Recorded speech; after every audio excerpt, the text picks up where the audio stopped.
Tarmoqlarda mana bu pingvinni videolari trendga chiqib ketdi. Ya'ni bir pingvin koloniyasidan ajragan holatda tog'lar tomon harakatni boshlaydi. Tog'larda hech qanaqa ovqat yo'q, hayot yo'q, suv yo'q, o'lim muqarrar. Lekin bu video ancha oldin olingan, bu hujjatli film. Lekin nimaga aynan hozirgi davrda trendga chiqdi?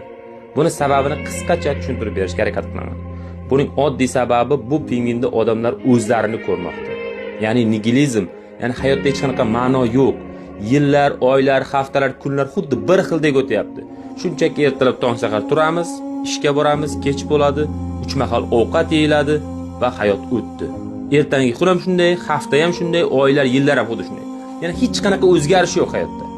Gohida bir farzand tug'ilib qolmasa yoki qanaqadir tadbir bo'lmasa, yangi yilda mushaklar otilmasa, yillar o'tganini bilmay o'tib ketaveryapmiz.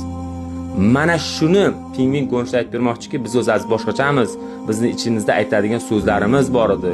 Faqat biz buni ayta olmadik. Kimdir mexanik bo'lmoqchi edi, kimdir olim, kimdir fazogir bo'lmoqchi edi, kimdir juda mashhur inson bo'lmoqchi edi, lekin bo'la olmadi. Internetda ko'rib, mana shuni qalbidan o'tkazgan holatda mana shu pingvinni videolarini trendga chiqarmoqda. Bu meni versiyam. Sizning versiyangiz qanday? Kommentariyaga yozib qoldiring.